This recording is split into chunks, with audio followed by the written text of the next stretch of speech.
இது போன்று பல தகவல்கள் நாளுக்கு நாள் அதிகரித்து கொண்டே இருக்கிறது.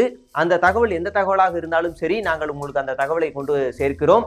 உங்களுக்கு தகவல் வேண்டும் என்றால் நீங்கள் பனையூர் தான் செல்ல வேண்டும் என்று எந்த அவசியமும் இல்லை. ஒரு 10 வீடியோ தகவல் வெற்றி கழகத்தை எதிர்த்து போட்டீர்கள் என்றால் இன்ஸ்டா பக்கத்திலோ ஃபேஸ்புக் பக்கத்திலோ இல்லை வேறு ஏதேனும் உங்கள் சமூக வலைதளங்கள் பக்கத்திலோ உங்களை அந்த கட்சியை சேர்ந்தவர்களை தொடர்பு கொண்டு உங்களிடம் சில பல ஆடியோக்கள், சில பல வீடியோக்கள், சில பல புகைப்படங்கள், சில பல ஆதாரங்களை கூட கொடுப்பதற்கு வாய்ப்புகள் இருக்கிறது.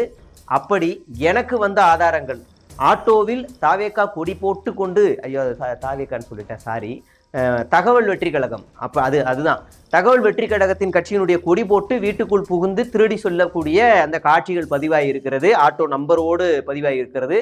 அதே போன்று மாவட்ட செயலாளர்கள், ஒரு 4 மாவட்ட செயலாளர்களில் ஒரு மாவட்ட செயலாளர் பெண்களை இழிவாக பேசுவது, கட்சி தொண்டர்களை இழிவாக பேசுவது, அப்படியான ஒரு ஆடியோ வந்திருக்கிறது. இன்னொரு மாவட்ட செயலாளர் ஹனி டிராப்பிங் போன்ற விஷயங்களை எல்லாம் செய்வது போன்று, இதையெல்லாம் நானாக தேடி செல்லவில்லை.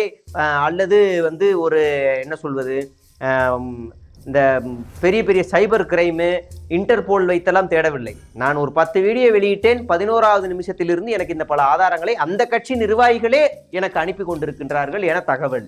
அதனால் அதையும் நான் தகவலாக வைத்துக் கொண்டிருக்கிறேன். கூடிய விரைவில் வெளியிடலாமா வேண்டாமா என்பதையெல்லாம் நான் வைத்துக் கொண்டிருக்கின்றேன்.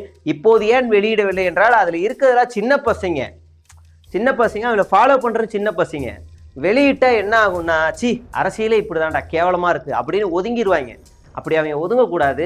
அவங்களுக்கு எப்படியாவது பேசி ஒரு நல்ல புத்தியை கொடுக்கணும் அப்படிங்கிறதுக்காக தான் இந்த மாதிரி அசிங்கங்கள்லாம் வெளியிடாமலே எனக்கு வந்ததை அப்படியே வச்சுருக்கேன். இல்லைனா எனக்கு வியூஸு, காசு இதெல்லாம் முக்கியம்னா வந்த அடுத்த செகண்டே வெளியிட்டிருப்பேன். கிராஸ் செக்லாம் பண்ணாமல் இதை பாருங்கடா அப்படின்னு வெளியிட்டிருப்பேன். இருந்தாலும் அந்த நபர்கள் எல்லாரும் சின்ன சின்ன பசங்களாக இருக்காங்க. அவங்கள ஃபாலோ பண்ணுறதும் சின்ன சின்ன பசங்க.